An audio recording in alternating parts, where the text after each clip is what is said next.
Good afternoon, everybody. Good afternoon.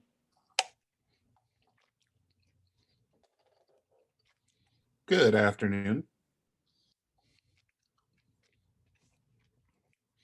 Well, let's see how many folks we got today. Does anybody, while we're waiting for folks to show up, does anybody want to present today for this workshop? Anyone that's here so far?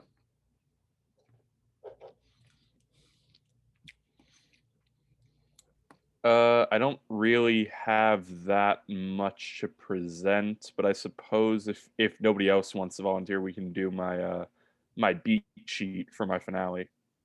That's submitted as part of like my my script Bible documents. Your beat sheet for your finale, meaning final episode or finale of your film? Final episode of first season. Okay. But that's not super important. So if actually, anyone else you know wants what? to go, they can.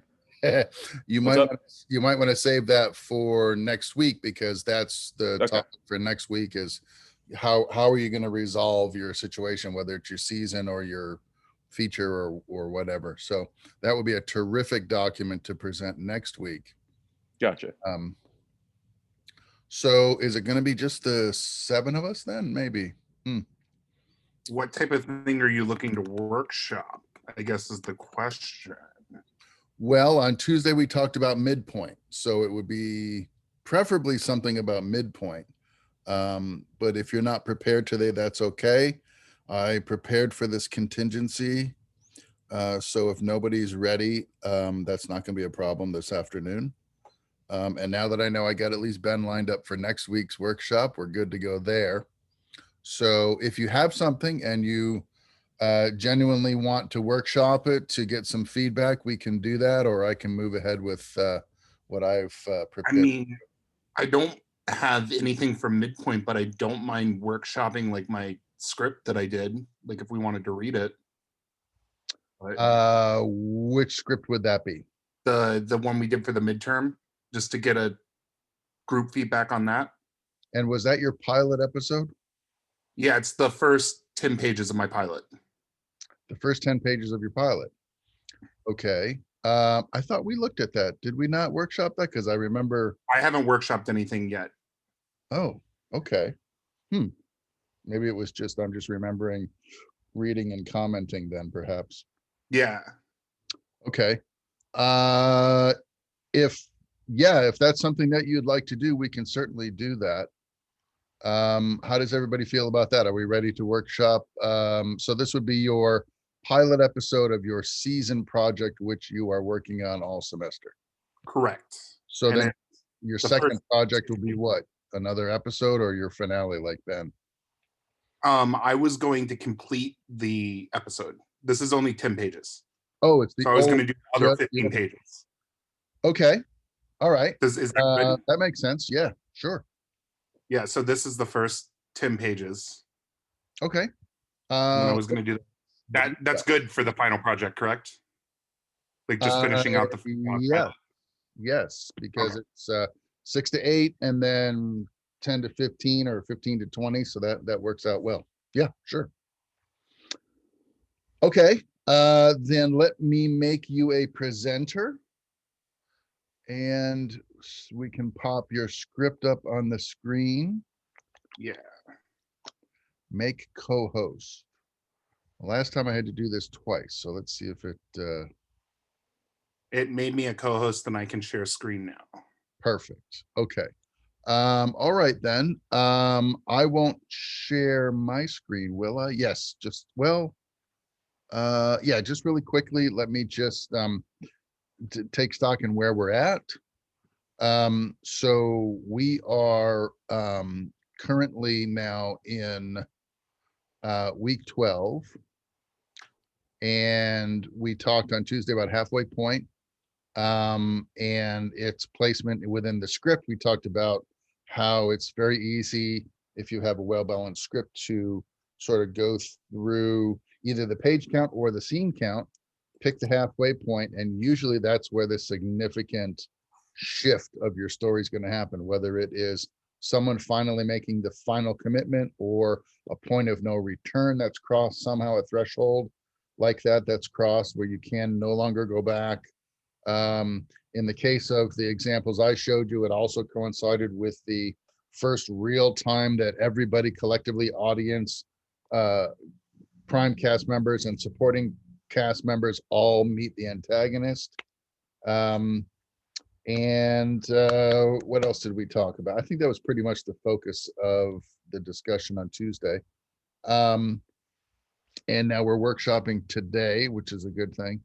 And next week next week we're going to do falling action, failure or success of the quest. How are you wrapping this up? What does your denouement feel like? Tell us what your final push or your climactic moment's going to be. And then I'll talk about A Few Good Men, the final court battle. And then the workshop presumably will be about that same concept or something else that's pressing that we want to work on. And then it's spring break for you folks. When we return from spring break on, I think the 18th, is it? 19th. We will have an open session, I think. So think about this now. What I'd like to do is talk to folks about what documents they've generated this semester, what your portfolio is going to consist of. If you've got one going now, that's terrific. What are we going to add to that? What are your final documents looking like for submission of your final project, and reconciling anything outstanding that and any business that anybody has. So I'm thinking that I'm going to try and make individual appointments, and it's probably going to happen over the course of that whole week, I think, after spring break, so that I can squeeze everybody in who wants to have a discussion one-on-one in a Zoom. So I don't really have anything planned for that time. If you think that that'll be a productive use of our time, let me know. If you have a different opinion about it, if you think that that won't be much help to you, you can either simply, drop me a note, let me know what your intentions are for submitting your final project, or we can talk about an alternative discussion that we could have on that day. If somebody feels like there's something that I haven't covered this semester, maybe that would help you a great deal in whatever you're putting together, or if there's something you want to cover more thoroughly, or you kind of let me know how you want to spend that last week, because the week after that we're just going to really kind of review and prepare for the final super quiz, whatever you want to call it, and that'll be it for us. So we'll be done. So keep that in mind and let me know. Drop me an email, or open up a public discussion page. I think I've got one already prepped for you guys in the startup menu on the modules page of web courses, and just let me know what you guys want to do, how you want to handle week 15, because you'll be coming back from spring break, and I kind of think that's not the best time to get into anything new, given it's the only week we have of the regular semester before review. So let me know how you want to spend that last week, and I'll be interested in your comments. So let's then thank you, Sean, very much for volunteering to share your work. Where am I? So we are here. You can then, you can check out the PDF I left up here for you guys. It was for the presentation that my emergency presentation here. It's about introducing your characters. I put something together as an afterthought after seeing some of your assignments and how we were kind of jumping into these stories, and if it was the first time, the first scene, the first episode, for instance, how I didn't get a sense of who a lot of your characters were from their intros. It kind of builds over time, and so I had a contrasting argument to make for you to consider about the first time we see your characters and what the priorities are and what the emphasis should be. I think that's actually something we'll be talking about today. Like, that's one of the things I wanted to discuss. Oh, good. Okay. Well, then this document will be relevant to that conversation as well. Yeah, was like talking about the characters and introducing the characters and their mannerisms and stuff. Okay, What terrific. I wanted to talk about. Then great. Then it's timely. Okay, excellent. Well then, let's not dawdle any further here. I think, oh, don't do that. Let's go ahead and I will turn this over to you, Sean, if I haven't already. I think you can present now, correct? Yes, they can. You just Oh, have to I need to share your stop. screen. That's what it is. Yeah, I need to stop. Okay. There we go. So, are we going to like read the script as like a table read, or How do you feel about it? We can do it one of two ways. We can each read a part for you and you can help us and we can, and then you get the benefit of hearing what it sounds like out of someone else's mouth, or you can read it to us and then we can comment afterwards. How do you prefer to proceed? I would prefer the table read if people are willing to do that. I have like 3 main parts and then a bunch of smaller supporting parts that can all be read by the same person. Okay. So who I wants need like to dive 4 in? people read. Okay, so I have for the main parts Johan, Ashley, and Petr, and then I have all of the other characters. Okay, so we just need some folks to volunteer to read those parts. And do you want me to read the setups, like the Sure. scene headings and the action lines, or? Sure, that sounds great. Okay. Welcome, So, Mariah. I'll do whatever part you want me to do. Just let me know. I can also volunteer. Who was that also volunteered? It was me, Tatiana. Okay. Great. I'll have Tatiana read Ashley. Ben, do you want to be charismatic and funny or really angry? I'll take the charismatic and funny one. Okay, that'll be Ben. I need somebody to volunteer to read Petr. I can read any part if you want me to do Petr. Okay. Yeah, you can do that. And then will somebody read pretty much everything else? It's just a bunch of stray lines from like crew members and then a couple other stray characters. Who wants to pick up the loose ends? Do you understand well, of course you do. You wrote it. I mean, how about if you read those incidental parts then, Sean, so you can tie it all. Yeah, that together works. for us. That's good. All right. So, It's really basically it's like the film shoot, and then there's like 1 line from one other person, or 2 lines from one other person. But I'll take care of those. okay. yeah. So I'll read your scene headings and your action lines, and then I guess you'll have to scroll for me. I don't Right. think I That can sounds good. scroll your script if you're presenting it. So Yeah. Okie dokie. Let me share the screen. Can everyone see that? yeah, looks good. Okay. Thank you for workshopping this with me. Thank you for sharing. All right, Yes. is everybody comfortable? Had a drink of water and get your vocal cords all warmed up? All right. Shall we begin then? To Sure. clarify, I'm Johan, correct? You are Johan. Okay. Yeah. So you are Johan. Okay. And I can't, oh, yeah, I want to have my chat open here just in case. So great. Okay. Exterior fixer-upper day.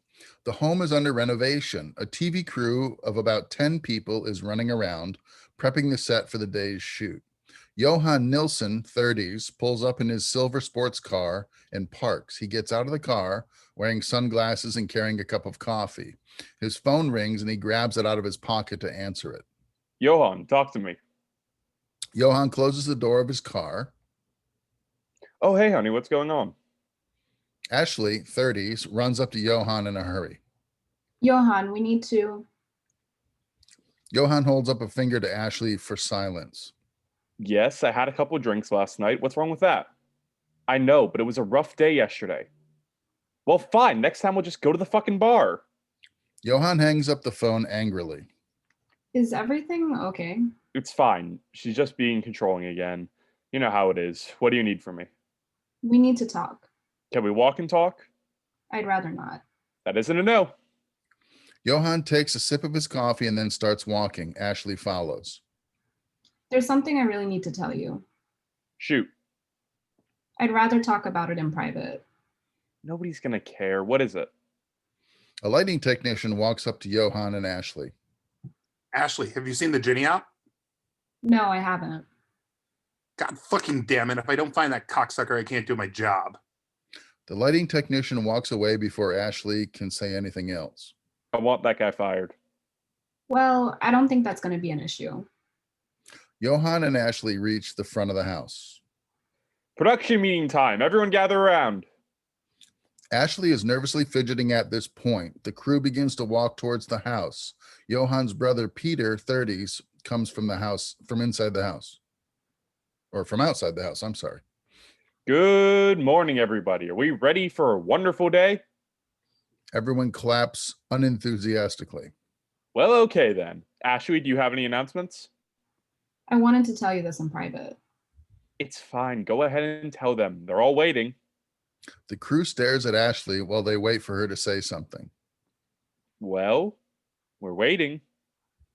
Hey everyone, I'm sorry to have to tell you the bad news like this, but the show is going to be canceled. Everyone goes silent. The network has said we'll finish up this season and they're going to reevaluate our place in the lineup for the next year. They're trying to make a move to more scripted content. Those motherfuckers in scripted can go to hell. Everyone stares at Petr as he punches and breaks a window. There is a moment of awkward silence. Petr walks into the house. I should probably go check on him. You do that. Johan runs to catch up with Petr as Ashley stays behind to calm the rest of the crew. Interior fixer-upper day. Petr paces back and forth in the living room in anger, talking to himself. I can't believe this. I can't believe this. Johan enters and reaches his hand out to touch Johan. Yep, that's a typo.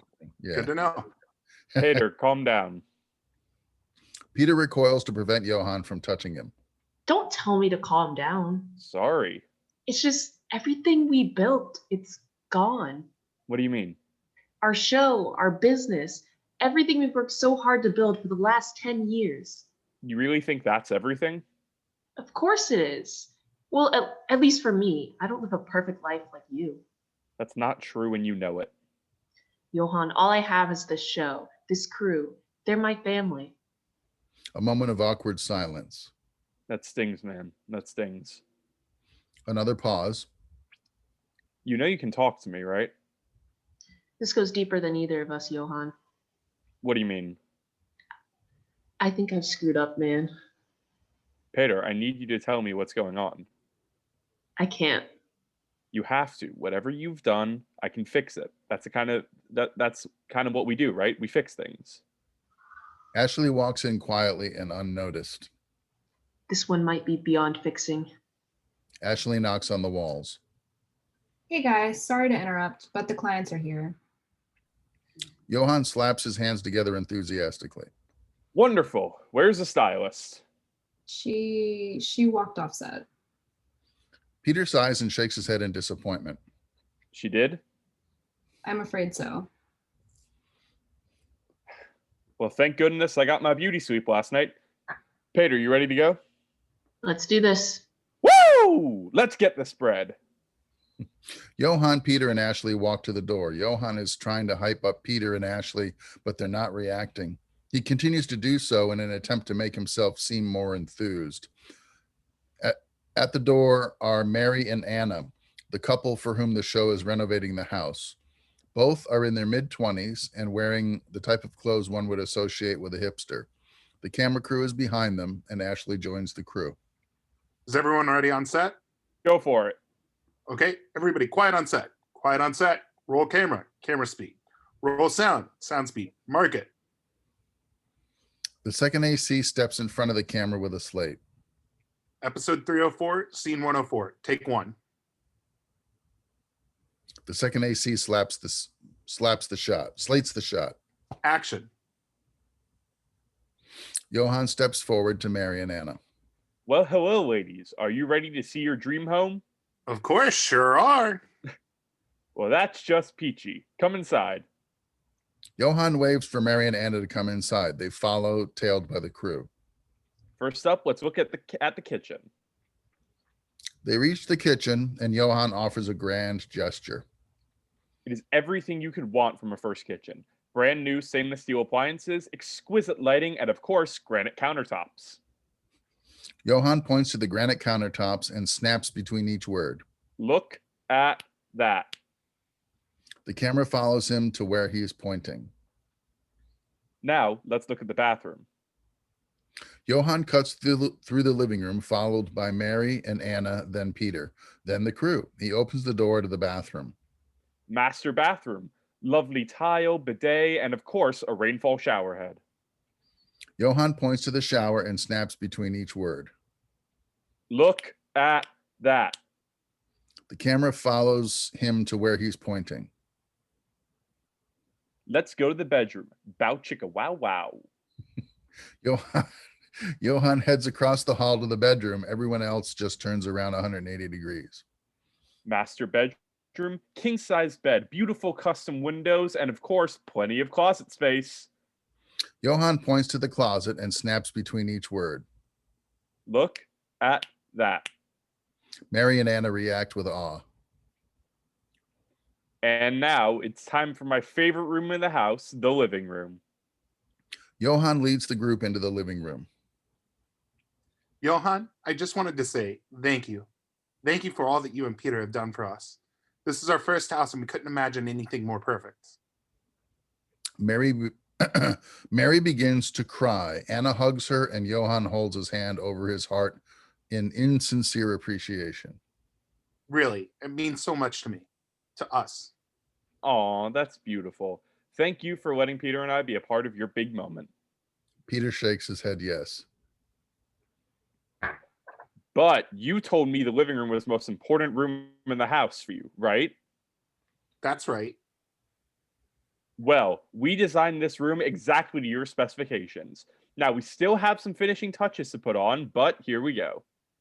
Johan walks over to the sofa. An amazing sofa with matching ottoman.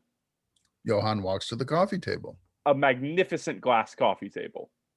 Johan picks up a book on the table. And we even threw in a nice book for decoration. I don't know how good or a read it is, though. It's all right. I've read better. Well, there you go. Johan walks over to the fireplace. And here it is, the piece de resistance. The one thing you said you absolutely wanted in your home. A brick fireplace to keep you warm at the fireside, and the perfect entryway for jolly old St. Nick at Christmas time. Johan taps the hearth. Something falls out. He points and snaps between each word. Look at that.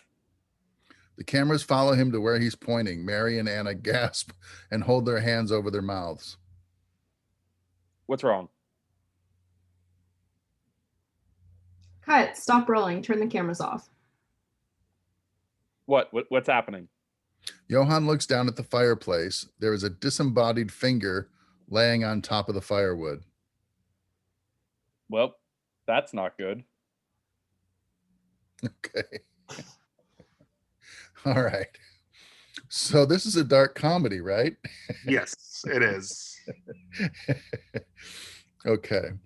All right. So how should we, I wonder if there's a way that I can scroll you know what? Do you want to put your script in the chat as a PDF and I can open it on my end and I can scroll for Sure. everybody?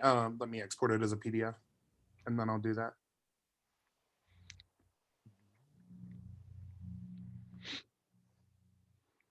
I'll stop sharing for now.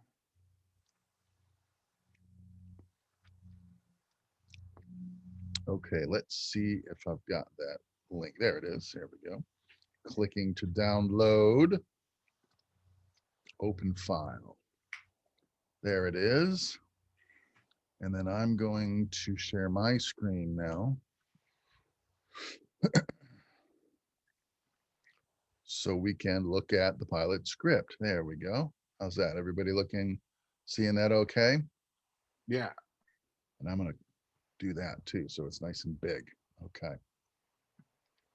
Very good. All right. Fix It Up pilot written by Sean Bowman. Very good. Very good. Okay. I was surprised when going through all the assignments, how many people gave me a title sheet and didn't bother to change the template. It just says, your script here, written by you, and the comments that I left folks were, look, if you're going to use my template, or if you're going to use a template, at least fill it in, and then don't leave the template prompts behind in the document. So I don't need to see your script name here and then the title of your piece below it, right? Just get rid of it. A lot of people in the dossiers, for instance, left all the prompts in there. It's like, it should be just all your voice and your ideas on those documents at that point. Okay, so here we are in our first scene. So does anybody have any initial thoughts about what we just demonstrated? I thought it was a very compelling start to the story. I haven't watched a ton of home improvement shows, but I think you captured this sort of like reveal scene very well. I think that the characters each have like a distinct voice, which is good, and you establish like what they're like early on. Thank you. Let me ask you this. So let's reiterate from perhaps your pitch package. What are the particulars of your project, Sean? So is this a 30-minute episode or an hour episode series? So it's 30 minutes, 6 episodes, dark comedy. 6 episodes. Okay. Yeah. Do you watch a lot of Netflix? Yes. I just want to put it out there that 6 is kind of unusual. It's usually 8 or 10. Yeah. So 6. 6 is 3 hours, and that's kind of what I'm looking at, is Okay. 3 hours of content instead of 5. Okay, gotcha. All righty. And it's dark comedy.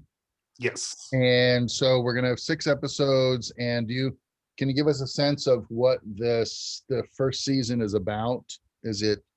Well, go ahead. Right. So basically, Petr is a murderer that is using his home improvement show to cover up his murders, and Johan discovers it and begins to go behind Petr and clean up his crimes when Petr starts getting messier once their show is canceled.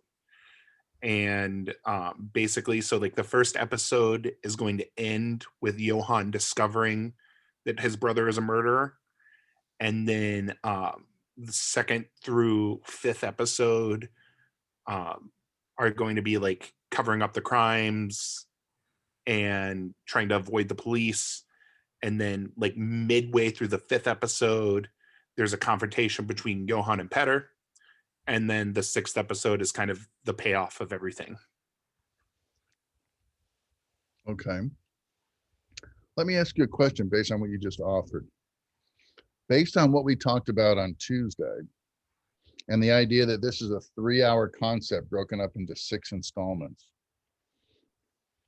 what if we thought about it as a 3-hour movie for a minute? And what if we thought about an appropriate midpoint? Would you agree, or is there any merit to the notion that if this was a 3-hour movie, might not the midpoint be when Johan discovers that Petr is the murderer? No. That's kind of that's more of the call to action. That's more of the call to action. Okay. Yeah.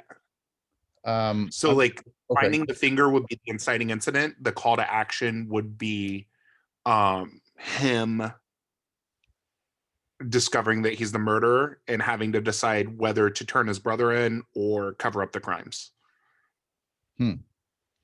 Would discovering a finger immediately, would the first thing that anybody thought about on a construction site by finding a finger was that somebody had been murdered? Or would it be that one of the carpenters is walking around missing a finger because he doesn't know how to use a circular saw? I mean, at this point, it's not that there's been a murder.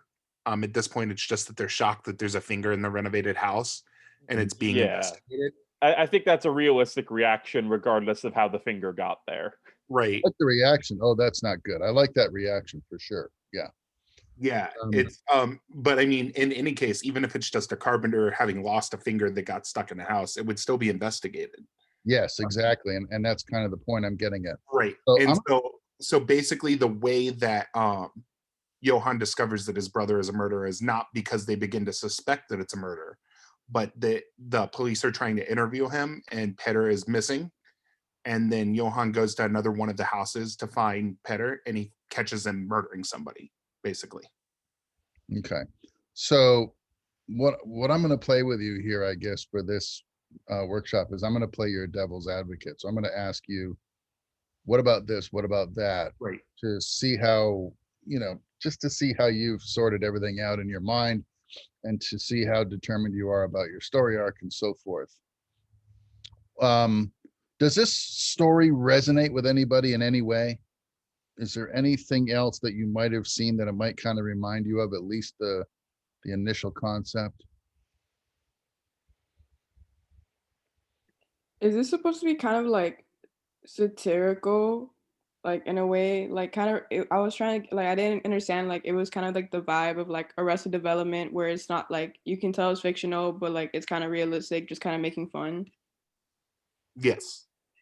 Okay. So are you making, are you going to make any commentary on the fixer-upper sphere in that whole sort of side of television?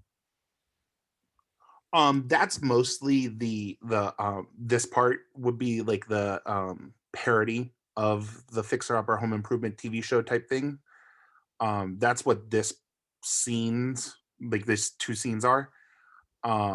After the fact, it turns into more, it leans more heavily into the dark comedy element of Johann cleaning up the crimes committed by his brother.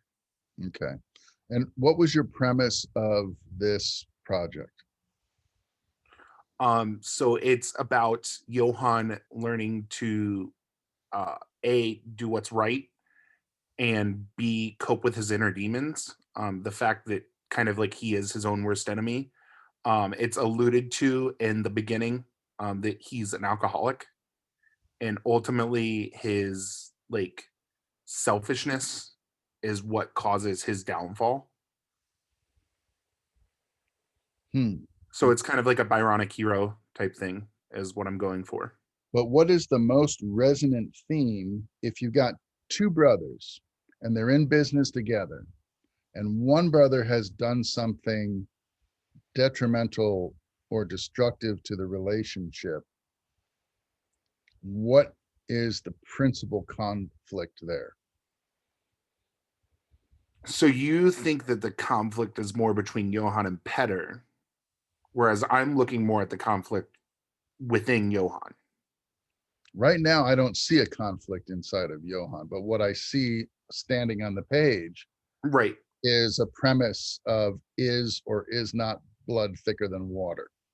Okay. Brother, you're in business with your brother and your brother's messed up badly and he stands to destroy everything that you've built together.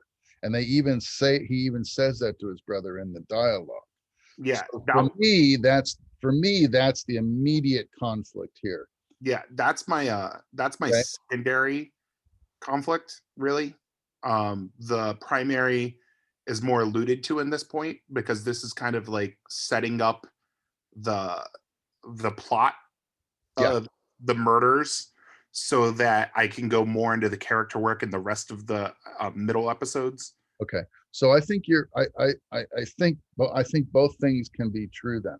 Remember that episodic is about individual installments that one might seam into the next story-wise. Right. Or it might be episodes that stand on their own, but it's always the same characters in the same world with this, the same kinds of challenges. So Right. what you might consider is that your long-term arc for your whole series is Johann reconciling all of his inner problems. And then each episode, because he has inner problems, an immediate conflict is going to present itself, which is going to be affected by the way he handles it, which is going to reveal his inner demons to the audience and to himself. And it's going to continue to prompt him to get better. And so your first episode, the premise is, you know, do I do the right thing or do I stand by my brother because he's my blood? That's Right. the problem with the first episode.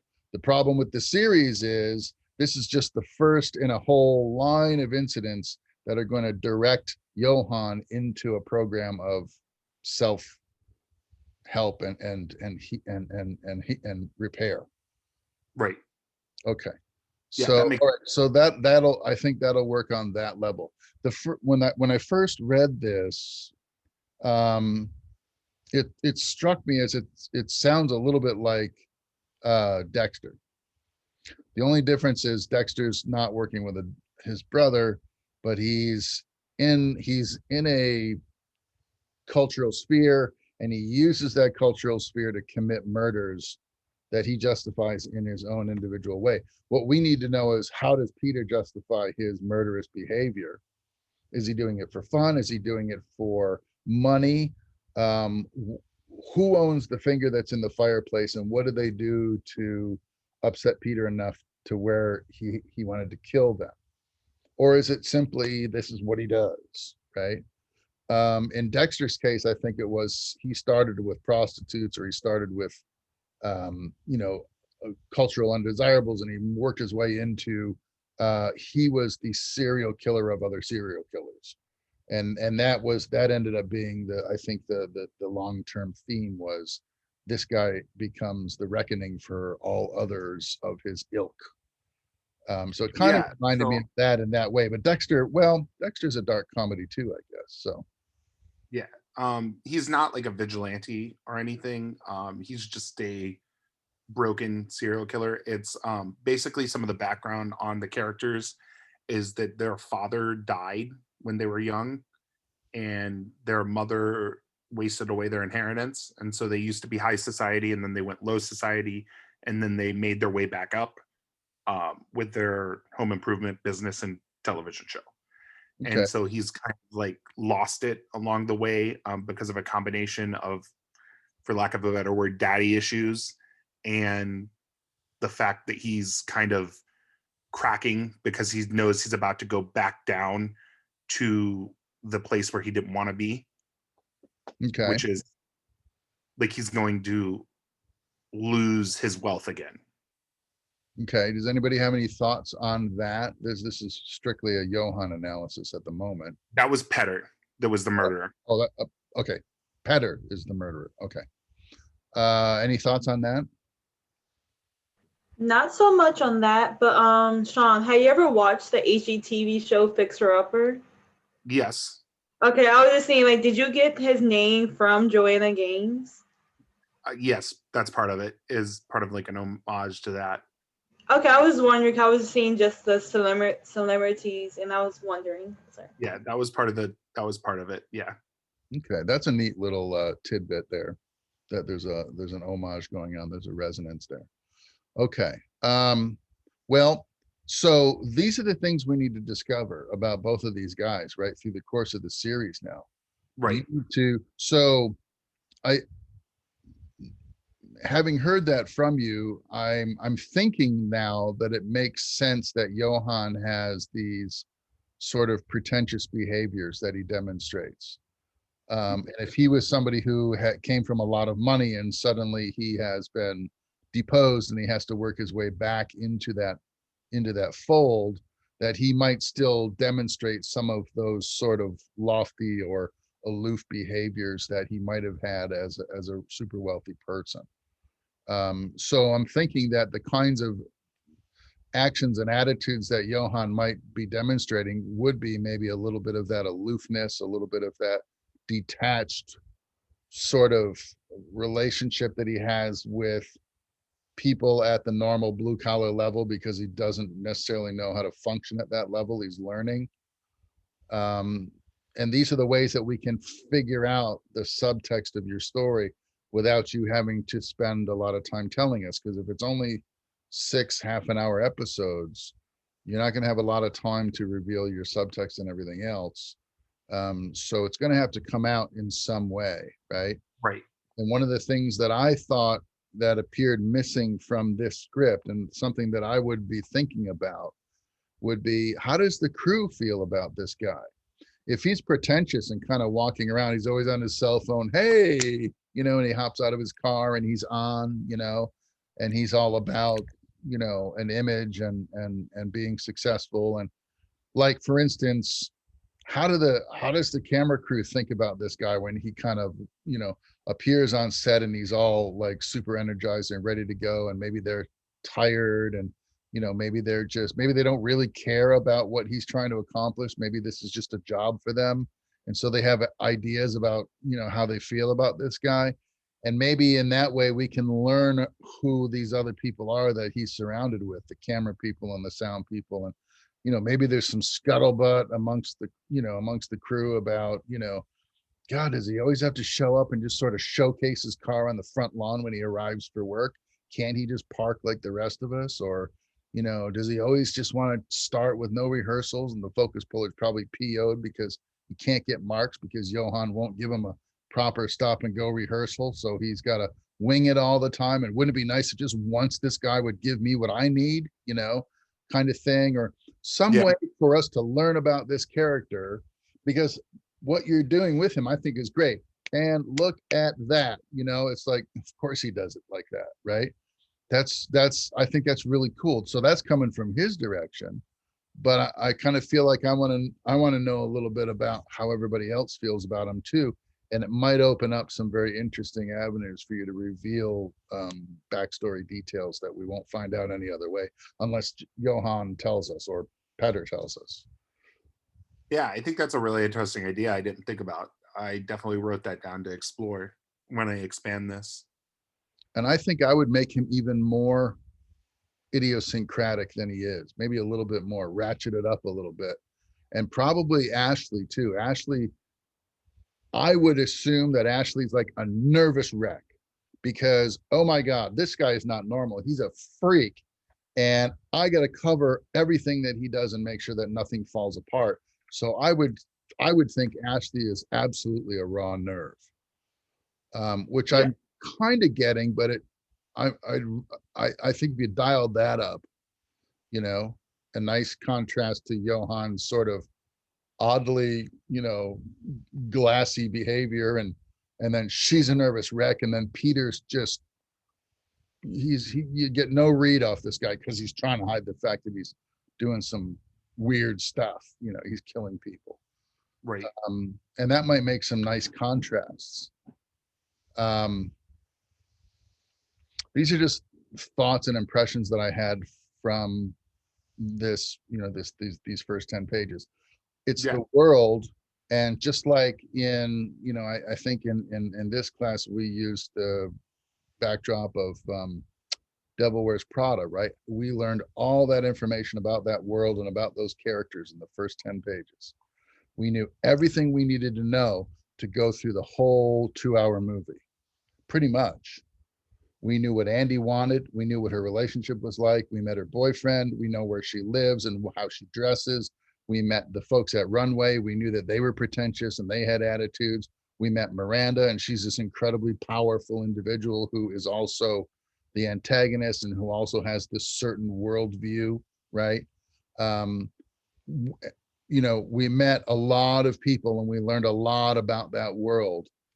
You're only running 3 hours. It's not much longer than a full-length feature film.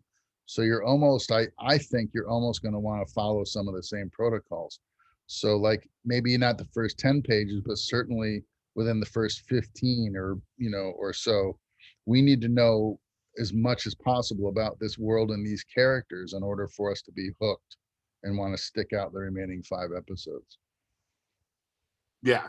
And I think the scene that's going to follow this is going to be where we get some exposition about, like, it'll be some exposition on Petr and like the situation that he's going through when they're trying to find, like, where's your brother? And then it'll be like, well, he's not here. Why is he not here? The show's got canceled, stuff like that. And so I feel like that'll provide that extra context that'll connect it. Anyone have any thoughts on that? I think that could work.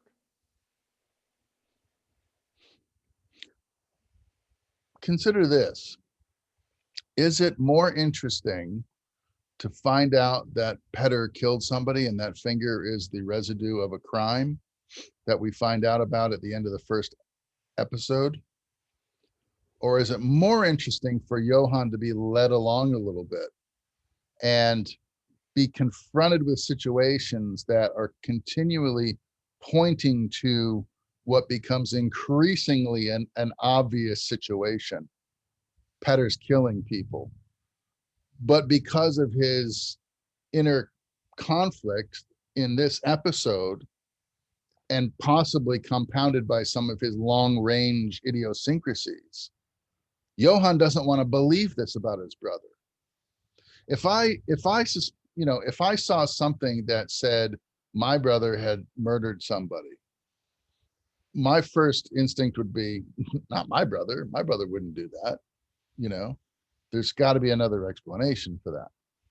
And I think I would have to see more compelling evidence, even if there was logical justification through a series of analytical explorations of who my brother is and what the actual murder was and how it was done and everything.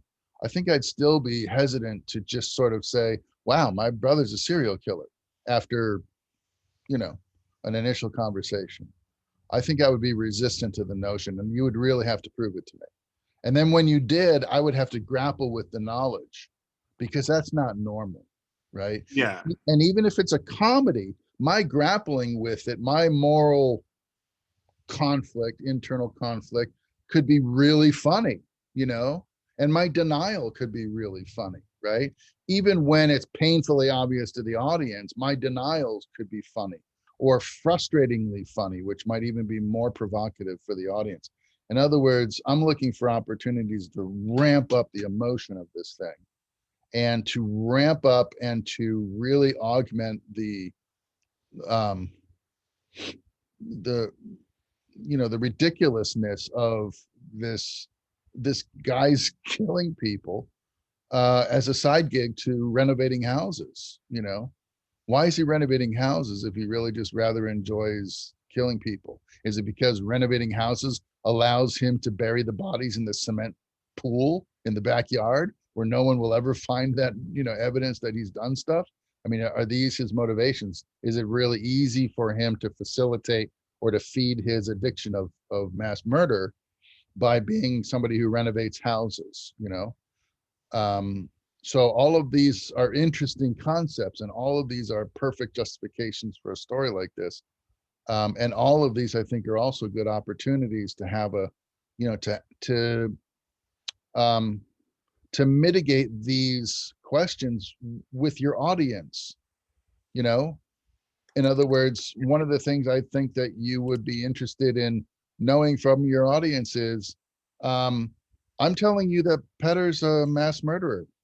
And I've shown you Petr and his world and what he does and his brother and the people that he cares about. Does it bother you that he's also a killer? Or not? Do you agree with him or not? Or do you find it interesting that nobody around has figured out that this guy's a killer yet? Or nobody around that's around him is willing to face the reality that he's a killer because they love him, they care about him, and he's somebody's brother? These are all very interesting conflicts that you could explore as the writer, I think.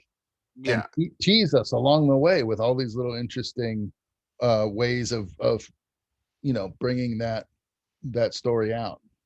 So I think a question I had in specific in relation to Petr is whether or not Petr is an endearing character in these 10 pages, because he's angry and he punches a window, but do you dislike him? In my opinion, what does everybody else think about that? Because that's a really relevant and very good question. You're asking what the first impression of Petr was? Yeah, do you like him or dislike him generally? I to be honest, was very unsure, because I wanted to feel bad for him because he's oh, this place is my family. So I don't think I disliked him. I guess it would depend on how violent he was, but I don't think I disliked him. I was just why is he so upset? I think the first impression wasn't necessarily dislike, but like, this guy's going through a hard time. Yeah, Like, so it's like pity. Yeah, like it didn't seem Yeah. like that's his standard sort of like his standard mood. It seemed like he was in an especially bad mood because of extenuating circumstances. Okay, that was what I was going for, and I just wanted to see if that came across as I had hoped. Yeah, Or- I feel like if that was his like default mode, then like the crew would probably be a lot more like avoiding like a lot more avoiding of him and be a lot more like anti Petr, and he probably wouldn't have like had a successful show if he was just grumpy all the time. Right. Yeah. For me, I didn't feel really any dislike or like. For me, he kind of was just there because in my mind, Johan was kind of taking the scene for me. So I was more focused on what Johan was doing. But I was gonna say this: what Professor was saying about how do you dislike or dislike? My mind went to the show of You, of how all throughout the show he is doing bad things and killing people, but he's enjoying it. But also you're agreeing with him, even though he is doing these bad things. So it's like he's doing all this horrible stuff, but it's like, are you angry with him? Are you not angry with him? And then another show, that movie that came to my mind was the Zac Efron's edition of Ted Bundy, of when it was like how the person was in denial the whole time, like there's no way he actually did all these things, even though we as the audience know it was true. It was just interesting seeing how they were in denial about something we obviously know is happening, but just seeing how they grow to I realize, oh wait, he actually is doing all these things. Yeah. I haven't seen You, but that does sound very similar to what I'm going for. Is in terms of being like conflicting. I feel like there's a couple of problems. First, I don't when Petr said I've really screwed up, he doesn't tell us what he did. Right. And it's a big sort of question mark that's baiting Johan and it's baiting the audience because, you know, when a character comes up and says that, it's kind of like we kind of expect there to be some kind of revelation. And he doesn't give us anything. The only thing we get at the very end of the whole thing is a finger in the fireplace. So we got to tie together then the notion of the finger in the fireplace with Petr somehow. And so Petr is missing at the end of that scene, I guess. But maybe what we could see is Petr realizing that they've seen the finger in the fireplace, and we as the audience get to see Petr making a hasty escape from the scene so he doesn't have to answer questions, maybe Yeah. that's something we can do. I also, in terms of, see, here are the things that I worry about with this story is how do you make mass murder funny? I mean, that's true. And then I didn't get, like, for me, even in the first 10 pages, I'm already setting up in my mind because Petr has screwed up. He's admitted he's screwed up. And now we have the sense, at least from the backstory, that he's maybe, you know, a bad guy doing bad things. And if he's always angry all the time, I'm going to have a hard time feeling good about this guy as a character because I'm already being sort of ushered in the direction of setting him up to be guilty. Yeah.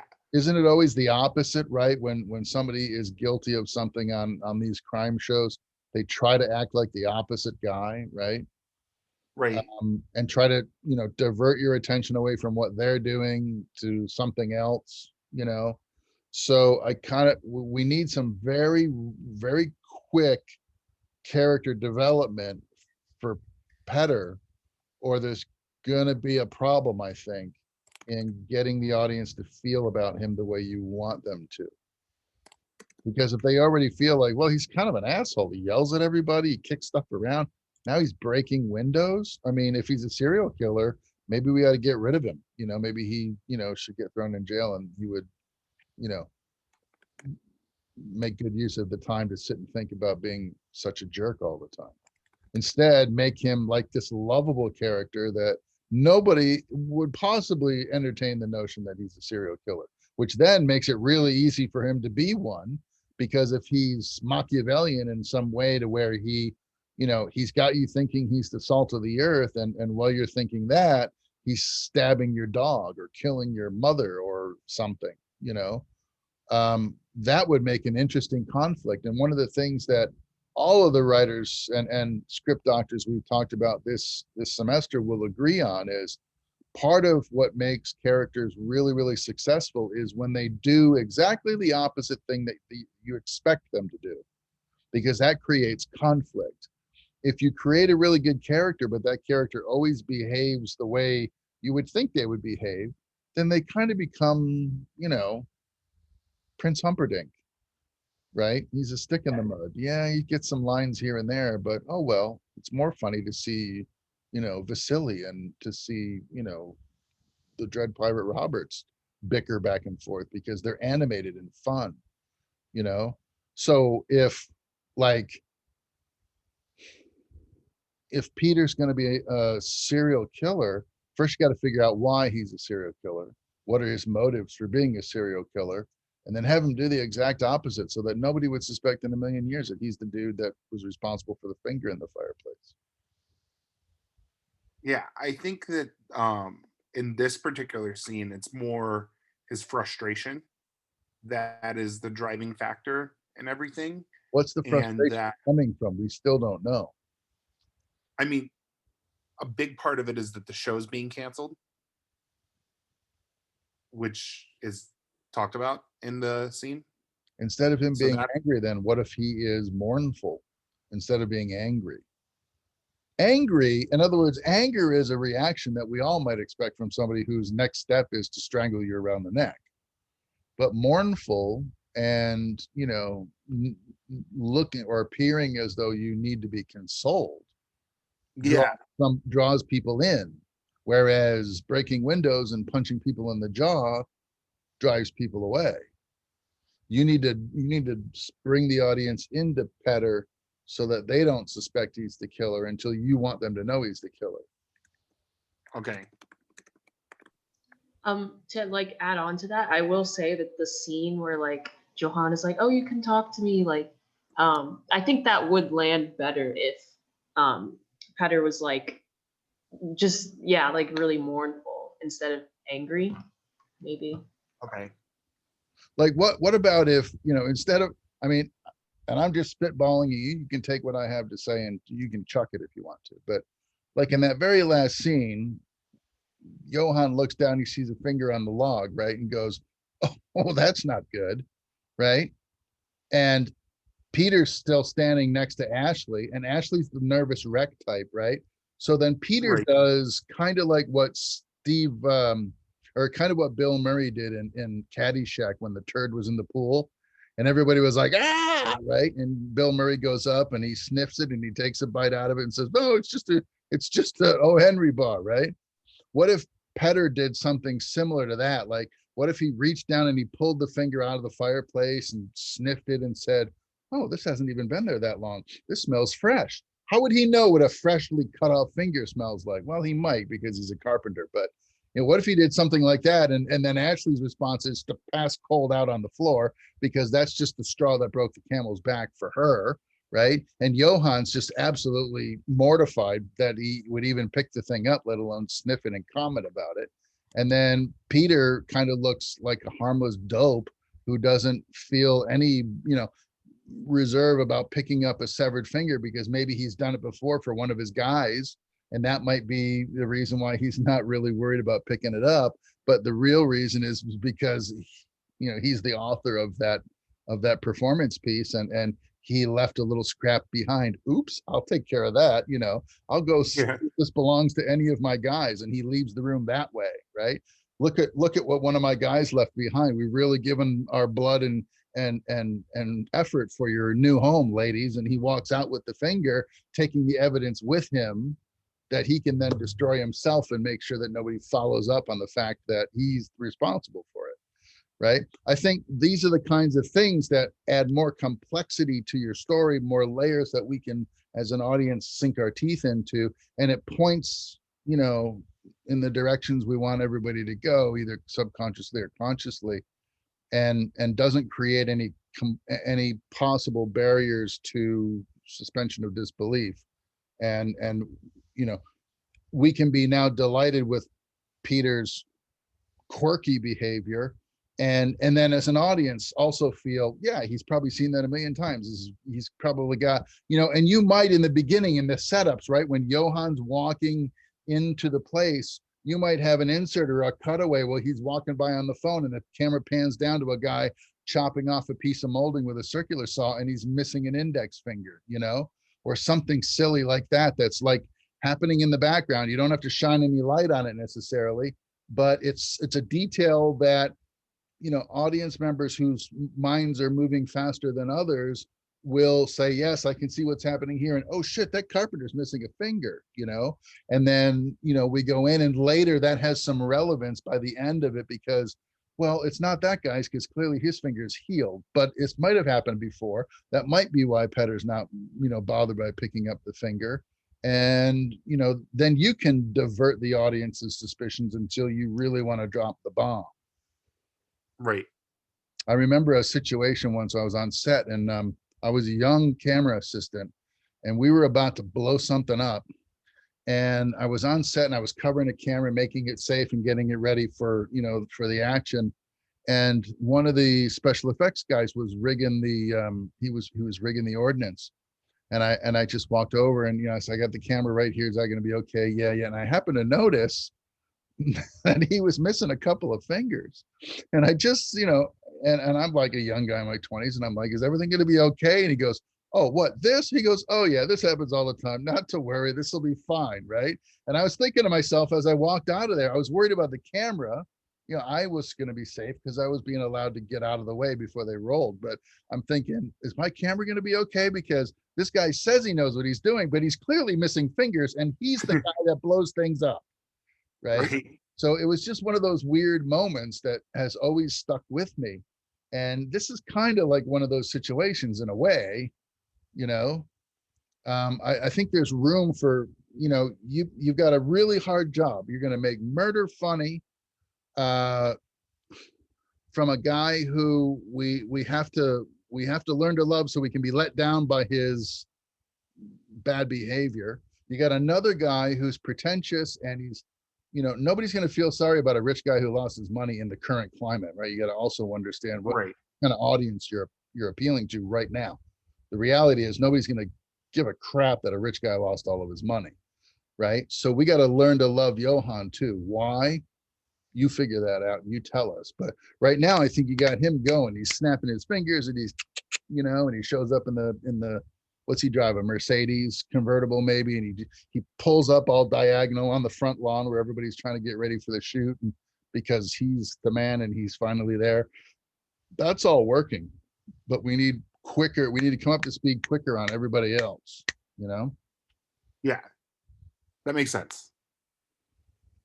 I have a quick question about the Yes. brothers dynamics. You know, based on from other shows I have watched, is there like one brother that's more dominant than the other, that as they grew up was kind of more of the leader, while the other one was more so the follower?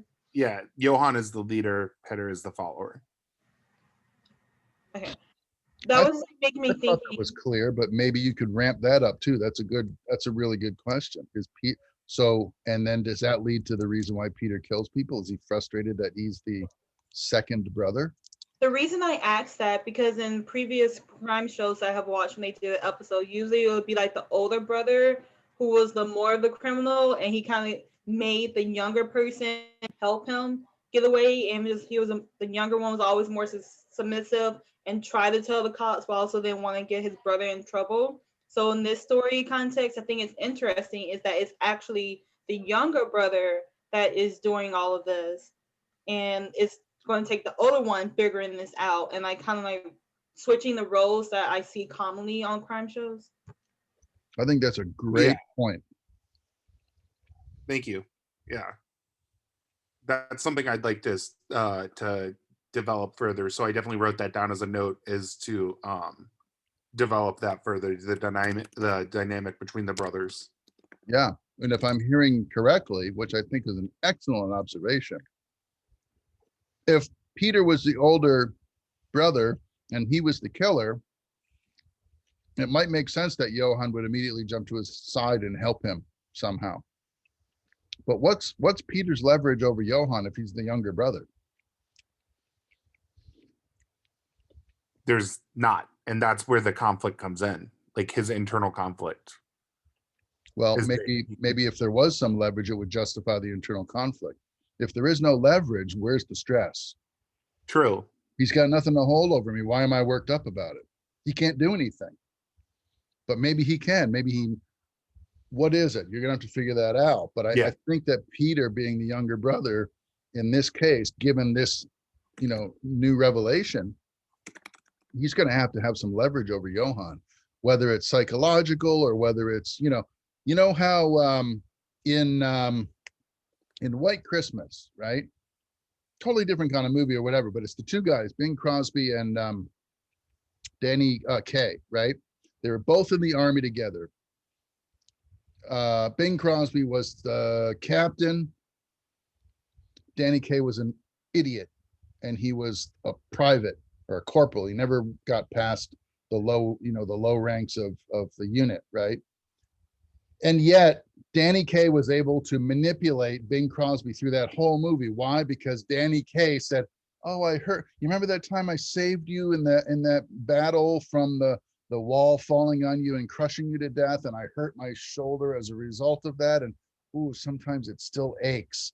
And that was the leverage that Danny Kaye had over somebody who he shouldn't have any leverage over, because Bing was older than him, had higher rank than him in their previous lives together. He's smarter than him, has more resources than Danny Kaye's character. And yet, and every time that shoulder would get sore, Bing would just roll over and give Danny Kaye whatever he wanted. And that happened through the whole movie.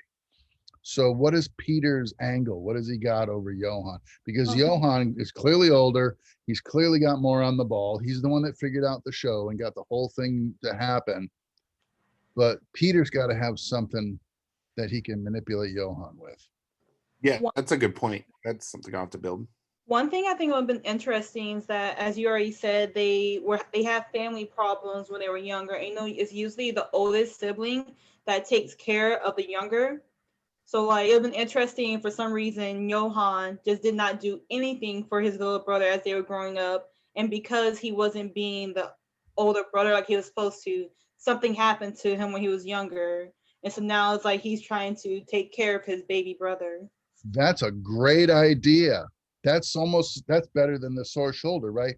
Geez, Johan, I'm a fuck up, but, maybe I wouldn't have been if you had been around for me when I was younger, but you weren't, were you? Yeah. It's a guilt thing that he's keeping him, that's great. That's a great observation. Who was that? Me, sir. Who's me? I can't see all the thumbnail. That's terrific. That's great. Thank you. Thank you. Yeah, that was good. Thank you. What else have we got going on here? It moves very quickly, which I think is a good thing, especially if your episodes are only half an hour. The read through didn't seem painful and it didn't hang up anywhere. In terms of dialogue, do you think the look at that, do you think that worked, or was it annoying, or not annoying? I think it worked as a catchphrase, because he's a TV personality. He should have that sort. That's an easy way to establish his personalities, by giving him a catchphrase and show that he is really invested in his persona on the show. Yeah, and that one I was also that was kind of deliberate, because I was trying to build it with the snapping and then the finger, how it kind of builds. You hear the look at that 3 times, and then the 4th time he's saying look at the finger, but he doesn't know it's a finger. What occurred to me is, the kid on this comedy about science where they're all physicists, and the one kid's got that really quirky behavior. Big Bang Theory? Big Bang Theory, right? So you got this one demonstrative person and everybody else around him is fairly normal, although you got one guy that's kind of, he's a fool in love. We got another guy that's just kind of a plain straight up dummy, even though he's super educated, but he's got no practical common sense. You got the girl who is there, I guess, to be the standard bearer of normalcy, and then you got the other kid, the Indian kid, who's also kind of a little bit of an airhead. It kind of strikes me as that dynamic. I don't think there's anything necessarily, it feels a little stiff, that's all. It needs to relax, except for Johan. I think Johan needs to be a bigger flake and everybody else except Ashley. If Ashley was a nervous wreck and Johan was a big pretentious flake, then maybe everybody else could be more relaxed, except maybe Peter. He has to have his sort of thing. Is he a savant? Like, is he a really great carpenter, but a moron if he has to go to the grocery store with a shopping list? Or is he, is he cute and cuddly, but he's really good with a knife in the back room after hours? I think Peter's going to be the hardest one for you to really nail down. The others are kind of screaming on the page what they need to be, I think. By the way, one other note on a comedic or ironic comedic element you put in was the thing saying the living room is my favorite, a pun because it's all about murder. No, I didn't even think about that. That's fun. Yeah, when I was reading living room, yeah, exactly. That's what I thought about that. I'm like, that's clever. Yeah. You're giving me too much credit. You're gonna need stuff like that. I mean, I watched Kevin James's recent thing on Netflix where he works for a NASCAR team, and it's half-hour episodes, and I think they did 8 of them, right? And it seemed like every page there was a one-liner, there was a sight gag or a one-liner or a pithy exchange, and it was just bang, bang, bang, bang, bang for 23 minutes, and I'm kind of feeling like you're going to need to ramp up the humor a little bit and look for every opportunity, as cheap as it may seem, at least it's in there, and it's reminding us to go ahead and laugh at this, Yeah. That's something I'm working on for sure. You watch a lot of comedy? I feel like this is on the more comedic side of what the series is going to be, and then from here it gets a lot darker, just because it goes into the issues of murder and alcoholism, but there's still like a darkly comedic tinge to it. You're going to need it, right? Because otherwise you risk bringing your audience into the basement of depression, and you got to bring them out. You got to bring them up for a breath of air every once in a while. Right. So you're going to need the comedy to come at them pretty quickly in a half an hour installment to save them from leaving the show on a low note till next week, or till, whenever your broadcast schedule looks like. You got to leave them high every time you leave them, right? They got to be up. Right. That makes sense. Do you watch a lot of comedy? Me, yes. When I watch TV, it's generally comedy, generally dark comedy. I got one buddy who's a writer, and I mean, he's like exhausted all of the contemporary stuff, and he's now working he goes by decade, and he's back working in the 70s right now, looking at programming from that era. What's funny then? What's scary then? What does dialogue sound like then? And then he compares it to stuff that's going on now. And I mean, he's really digging around, doing a lot of, visual research. So if you're watching a lot of comedy, I think that's a good thing. Yeah. I mean, if you look at my favorite TV shows, like all but like 2 are comedies. So cool. Yeah. I do watch a lot of comedy when I watch TV. It's the hardest thing to write. It's got to work. If it doesn't work, then you lose your audience. So yeah.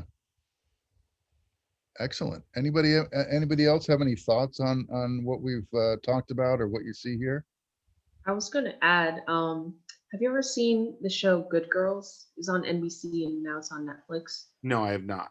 I would recommend maybe taking a look at a couple of those episodes. Yeah, Kamika knows. Because it kind of like these women who are like PTA moms essentially get involved with gang activity, and it kind of reminds me of this, or this reminds me of that show because Yeah. of the like juxtaposition between like this really bright and happy thing, which is like the HGTV essentially show, and then trying to cover up murders and other things on the side. And that's where a lot of the like more subtle comedy can come from, because like they're trying to launder money through like a book club with all these like moms and stuff, and it could be really fun to like deal with just like really innocent people and using them to cover up really like heinous crimes. Yeah. Yeah, for sure. I'm wondering too, if because since murder is, that's a big ask to get people to laugh about murder, right? I'm wondering if maybe like you can think about Petr's motivations for murder. It's like, well, why did you kill that guy? What did he ever do to you? What did he do? When I was in the restaurant the other day and I was trying to enjoy my meal, he was smoking in an area where he wasn't supposed to be. And every time he blew his smoke, it went right into my face and ruined my meal. So I killed him. What a ridiculous reason, right? But it could be funny if the reasons why he's killing people are so off the wall. Like, why does that bother you enough to kill somebody? And maybe make it silly that way. I feel like that's why the show You was successful, because with Joe, you hear his thoughts. So it's like a narration. So you hear exactly what he's thinking at that moment as he is speaking to people. So you hear all the crazy things he's thinking in his head, but also all the things that make sense. So when he does something, we already know what he was thinking to even make him do that. So we got to like really understand his why. Yeah. Why'd you kill that guy? Why? He was about 80 pounds overweight. So he came to work in a jersey with stripes. Everybody knows a fat guy shouldn't wear stripes, so I killed him. Some, stupid reasons, in other words, because otherwise, if it's remotely justifiable, I think that's where you're going to lose some people. I could be wrong. I know what you're saying, for sure. That's something I'm going to work on for sure, is like his motivations. Anybody else? Some good stuff coming out of the. If it's supposed to be like a comedy type thing, there are just some lines that like I would take out because it felt really forced and kind of more like it kind of took away from the comedic aspect, like saying like let's get this bread and the bow chicka wow wow. It just felt a little cringy in my opinion. Like it wasn't hitting the comedic effect. After the lighting technician? I don't remember where it was. I think yeah, it was down. Those were part of like the parody of like a home improvement type show, is that they're making those very cringy comments.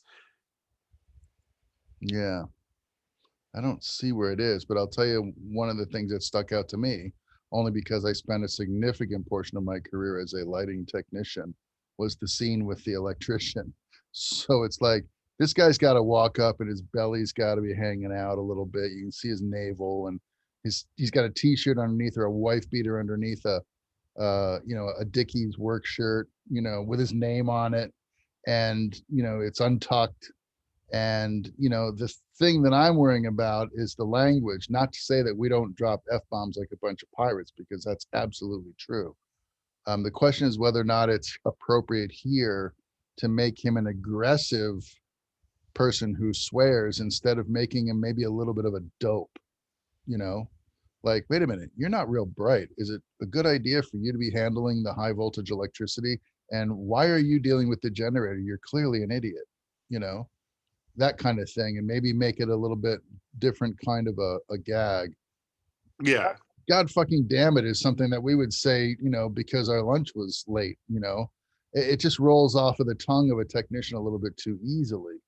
But I don't think I ever met a guy in 728 who was truly a dope So then the opposite must be funny, right? If he Right. is dope, because these guys are clearly not dopes. The real union electricians are pretty smart guys. Right. So if he's a dope and he's in charge of the generator, holy crap, that's a problem. You know, stuff like that. I thought it was funny because you actually, hit it pretty close to the mark with the F-bombs and the lighting technician being a little pissed off at the fact that he couldn't find the Jenny op. So one of those guys, make the Jenny op a complete dope and let's find him. And what's he doing? He's at craft service. He's eating. He's supposed to be looking at the freak meter on the Jenny to make sure that they're not running off speed or to make sure that they don't get an air bubble in the diesel line. But no, he's not doing that. Why? He's at craft service because craft service person just put out fresh, poo-poo platter and he's nibbling on stuff and he's not doing his job, Yeah. things that would be funny in real life and that have actually happened. Grips, we treat grips the same way. Grips are always kind of stupid. Grips are really, really smart nowadays in the big budget filmmaking. They have to be. They're almost engineers in the way they can do their jobs. But the persona and the stereotype is that they're kind of dopey because you don't need a college degree and you can make $45, $50 an hour as a grip in Hollywood without any education. You would assume that these guys are all a bunch of morons, but they're not. But that's what we think they are. And so it's funny to keep that alive, to know the reality that they're really smart, self-educated acolytes that have learned a craft. That's not so funny. That's really kind of sobering, but to keep telling the lie, keep propagating the lie that they're all morons I think it's funny. To me, it's funny I'm a retired member of the IATSE. So to me, that's funny. Keep perpetuating the lie, Yeah. Anything else? Anybody else? Well, thank you for the feedback, everybody. I took a lot of notes Thanks for sharing. when I'm going into my remainder of the episode. Yeah, another successful workshop, I would think. I appreciate you sharing. That was terrific. And we got some good back and forth. So I think it's coming along really good. It's not a shooting script yet, but it's well on its way. And there's more than enough here for somebody to see the possibilities and to be eager to see more. If I think I'm not a producer, but if this script came across my desk, I think I saw enough potential in it personally to warrant giving it another look. So I think that's a good sign. It's a real good sign. All right. Anybody have any final thoughts on this? I'll let you have the floor. And no, we're all good. Well, thanks again, Sean. I appreciate it. Then if nobody has anything further, should we wrap it up or? Sure. All right, then I will stop the screen share. And we had a lot of going on. Lively chat. That's great. That's terrific. All right. Well, thanks everybody for your time and attention. Thanks for Sean for sharing. And I'll see you all next week. Yes, sir. Have a great day. Thank you. Bye. Have a good weekend. Thank Bye. you. You too. Bye-bye.